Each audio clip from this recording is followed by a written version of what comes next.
बाहरी राज्यों में भाजपा का जोर, क्या हिमाचल में भाजपा हो गई कमजोर? यूपी, हरियाणा, उत्तराखंड, एमपी में मिशन रिपीट।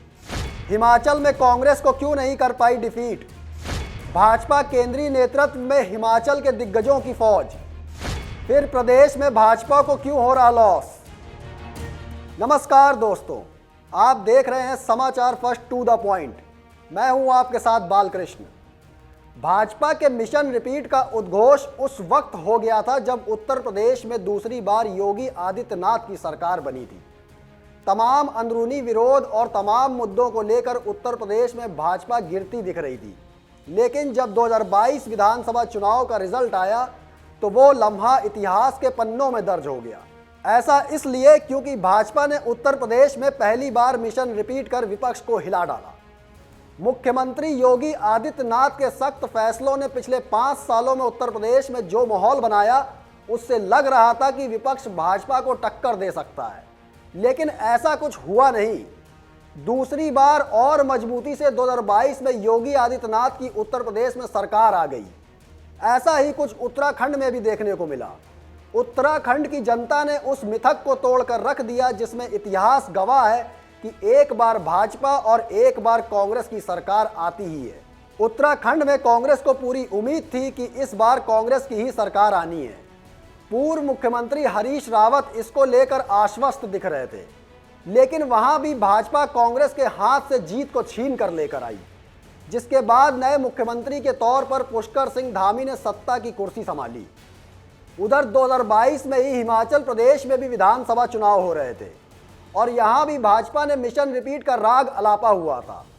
पार्टी को पूरा भरोसा था कि मोदी मैजिक और हिमाचल में जयराम ठाकुर के नेतृत्व में दोबारा भाजपा सत्ता में काबिज हो सकती है।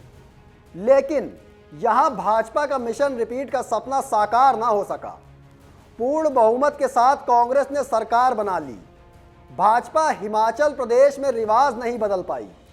अब सवाल यह है कि आखिर इसके पीछे क्या कारण रहे होंगे। इन सवालों के जवाब हम तलाशेंगे, लेकिन उससे पहले आप मध्य प्रदेश चलिए। यहाँ क्या हुआ? मध्य प्रदेश में भले ही दोबारा शिवराज सिंह चौहान को भाजपा ने मुख्यमंत्री नहीं बनाया, लेकिन भाजपा मध्य प्रदेश में मिशन रिपीट करने में कामयाब तो हो गई। इससे पहले हरियाणा के विधानसभा चुनावों के नतीजे उठाकर देख लीजिए। भले ही हरियाणा में भाजपा को पूर्ण बहुमत ना मिला हो, लेकिन फिर भी जेजेपी के 10 विधायकों का समर्थन लेकर मुख्यमंत्री मनोहर लाल खट्टर की सरकार दोबारा बन गई। इसका मतलब यह है कि भाजपा के मिशन रिपीट का सिलसिला तेजी से आगे बढ़ चुका है। लेकिन हिमाचल प्रदेश में ऐसा क्यों नहीं होता दिख रहा, जबकि केंद्रीय नेतृत्व में प्रदेश के दिग्गज नेताओं की फौज है, जैसे भाजपा अध्यक्ष जगत प्रकाश नड्डा जो बिलासपुर से आते हैं, केंद्रीय मंत्री अनुराग ठाकुर जो हमीरपुर संसदीय क्षेत्र से लगातार सांसद रह रहे हैं। एक छोटे से प्रदेश के लिए इतना ही बहुत है कि एक नेता विश्व की सबसे बड़ी पार्टी भाजपा का राष्ट्रीय अध्यक्ष की कुर्सी पर काबिज है और दूसरा नेता जो हर बार सांसद चुनकर आ रहा है वो मोदी सरकार के साथ काम कर रहा है। आखिर हिमाचल प्रदेश भाजपा प्रधानमंत्री मोदी के मिशन रिपीट के सपने को पूरे करने में क्यों कामयाब नहीं हो पाई? तो क्या यह समझ लिया जाए कि भाजपा पर कांग्रेस की 10 गारंटियां भारी पड़ गई, या फिर भाजपा की अंदरूनी गुटबाजी हर बार भाजपा को ले डूब रही है, या फिर यह मान लिया जाए कि जयराम ठाकुर का शासनकाल ही 5 साल तक कमजोर रहा? ये एक बड़े सवाल हैं। हिमाचल प्रदेश में पिछले 2 साल में कांग्रेस पार्टी जीत की हैट्रिक लगा चुकी है। चाहे उपचुनाव की बात हो, शिमला नगर निगम चुनाव की बात हो, या फिर विधानसभा चुनावों की बात, हर चुनाव में भाजपा के दिग्गज नेताओं ने मोदी मैजिक के भरोसे प्रचार प्रसार तो खूब किया। उसके बावजूद तीनों ही चुनावों में प्रदेश भाजपा का कोई असर देखने को नहीं मिला। हर चुनाव में भाजपा हारती ही चली गई। विधानसभा चुनावों में भाजपा के हारने का सबसे बड़ा कारण माना गया टिकट को लेकर जो बगावत सामने आई, और कई दावेदारों ने अपनी ही पार्टी के विरोध में झंडा गाड़ दिया। कई विधायकों की सीटों को अदला बदला गया। अब लोकसभा चुनाव को चंद महीनों का ही वक्त बचा है और सत्ता में कांग्रेस की सुक्खू सरकार काबिज है। लोकसभा का चुनाव भले ही मोदी के दम पर लड़ा जाता हो, लेकिन जिस तरह से हिमाचल भाजपा का पिछला रिपोर्ट कार्ड देखने को मिल रहा है, उससे ऐसा लगता नहीं है कि भाजपा आने वाले लोकसभा चुनाव में अच्छा प्रदर्शन कर पाएगी।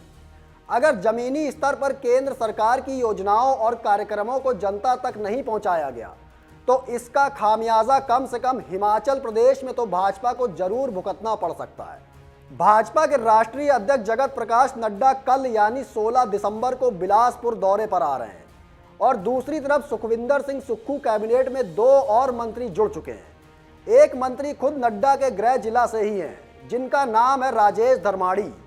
खास बात तो यह है कि कल यानी 16 दिसंबर को ही राजेश धर्माड़ी भी बिलासपुर पहुंच रहे हैं। एक तरफ जेपी नड्डा के लिए भाजपा ने रोड शो और स्वागत की तैयारियां कर रखी हैं, तो दूसरी तरफ जगह जगह कैबिनेट मंत्री राजेश धर्माड़ी का भी स्वागत होना है। लोकसभा चुनाव से पहले ही सुक्खू खास तौर पर अपने गृह जिला हमीरपुर में भाजपा के खिलाफ फील्डिंग सजाते दिख रहे हैं। सुक्खू का टारगेट ही इस बार लोकसभा चुनाव में हमीरपुर रहने वाला है। अपनी सरकार में हमीरपुर के नेताओं को जिम्मेदारियां सौंपी जा रही हैं। माना यह जा रहा है कि भाजपा अध्यक्ष जगत प्रकाश नड्डा के साथ केंद्रीय मंत्री अनुराग ठाकुर को चौतरफा घेरने की पूरी तैयारी है।